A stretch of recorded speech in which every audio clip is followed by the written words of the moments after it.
In an overall picture, what can the fans expect to see for you when your contract is up with the UFC? You know, my contract's up with the UFC, and we can speak about everything because nothing's in signing, nothing's in paper. Oh, okay. Obviously, yeah. Well, you know, I haven't negotiated anything, but I've gotten many of calls, and there's not many of calls that say, yeah, I would love to talk to you guys, but I have to wait until my fight's over with. You know, De La Hoya, Affliction, Elite XC, Hardcore Fight Championship, Mark Cuban.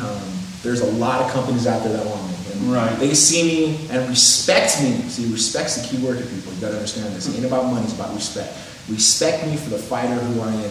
And many fans could support me and say that Tito Ortiz kept the attention to the fans. Before the Ultimate Fighter, up to that point, I kept the attention to the fans, you know, and I fought for what I believed in. But to see me in a different company, it's gonna happen. Just because there's one guy in the UFC that I won't work for anymore. Dana White, I'm not going to be his slave anymore. I'm not going to do what he says. I'm not going to be that guy. You know, I can't have a puppeteer above me. There could be no puppet master above me at all. I'm my own man. I'm my own entity, and you know, I'd rather be ignorant than take more money and move somewhere else. Randy Couture says the same thing. He says he will not work with the UFC. So they disrespected him. You know, little things to money. I mean, big things, little things. Think about that. Tito Ortiz said it 3 years ago, but no one paid attention to it. Everybody was like, Tito Ortiz just asked for money. He's just afraid of Chuck Liddell. Oh, yeah. That's a second. And now all of a sudden, Randy Couture steps up and says something. Tim Sylvia steps up and says something. I wish Andre Lasso spoke English, because I guarantee he'd be the next person to step in. I love Andre. Andre, I love you. Nothing, no disrespect at all. I love you, Andre. He's an awesome fighter. I mean, for them to put him on the undercard of a former heavyweight champion, put him on the undercard, that is just disrespectful as can be. I'm glad he moved on somewhere else. And it just shows, you know, all these people who fight for the UFC, I have nothing against them. They're trying to make money and they're trying to do, but if they would all step up for 2 UFCs and pull out and say, we're going on strike until you guys pay us more money. What else can they do, guys? Nothing, besides pay us more money. Yeah. Let's reiterate the fact that obviously you've been in no contract negotiations. That's something that you haven't dealt with. After your last fight, your contract ends. That's when you can begin that. So we want to make sure everybody understands. Yeah, I mean, the biggest thing of all that is I'm going to go to a company that's going to push me forward for the star that I am. You know, the ambassador of the sport. I've done my homework so much over and over with interviews and you know, with my fight stuff and just pressing and trying to get the average fan, the normal fan base of knowing that, you know, us fighters, we put our lives on the line when we fight. You know, it's not a sparring match. It's not a boxing sparring match. We're going out there and we're trying to hurt the guy. That's what I'm trying to do. I'm trying to hurt the guy and make sure my hand's raised.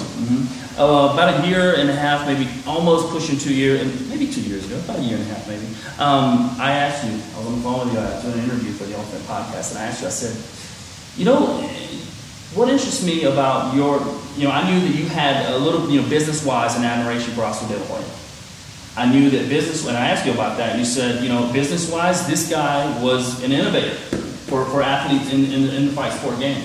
And now, I remember asking you, I said, was that something maybe you would follow, not necessarily in the footsteps, but maybe, you know, kind of, you never know, you could go off on your own, and now I'm hearing the, you know, rumors of Golden Boy and Affliction, and it's so ironic. It's really ironic, huh? Wow. Tito Ortiz owns De La Hoya's place. Wow, that's pretty interesting. Yeah. Tito Ortiz is going on his own. That's pretty interesting. Tito Ortiz signing with another company, that's about a 100% chance of happening. Well, you know what, man? I know you guys aren't great math whizzes, but put one and one together. We'll see. At the end of the day, what do you think you're going to be remembered for in the UFC? What I'm going to be remembered for the UFC? Now, obviously, you're afraid of Chuck Liddell? No. I don't know, a person who stands his ground, you know, a person who you have to respect because he's always fought for, you know, all the fighters. And people say, oh, Tito's fighting all the fighters, bull, all he cares about himself. Yeah, if I care about myself, I wouldn't be sponsoring guys. I wouldn't be bringing guys up to train with me. I wouldn't be bringing guys to help them out. I mean, guys saw me in The Ultimate Fighter. I never got nothing out of Kendall Grove, Matt Hamill, or any of those guys. I try to help them as much as possible and just, you know, to be inspiration into fighters' lives, of knowing that just fighting ain't the way to go. You know, you could be fighters, you kick people's ass in the octagon, but the business side of it is a whole different revenue. It's a whole different world that they need to get into and step their feet into. You know, it's why be narrow-minded to just one thing? Think outside the box. That's my whole life. I've been thinking outside the box. That's why I'm here today. And of course, May 15th, I believe my book comes out. This Is Gonna Hurt. It's my life story of how I've gotten where I am right now. You know, it hasn't been hard work. I mean, it has been all kinds of hard work, but nothing's ever been given to me, and I've worked for everything I have right now, and it's been good, man. You know, and that's another thing that we talked about in that interview. You know, you came up hard, man. It wasn't, you know, a lot of the fans, especially the new fans who, you know, came in with the explosion of the UFC with Tough, they don't know that you came up hard, you know. You know, coming from the streets, you know, my parents being drug addicts, living in motels, cars, garages, trailer parks. Check out the book, man. There's some good stuff in there. Where I, you know, came from, where I am today.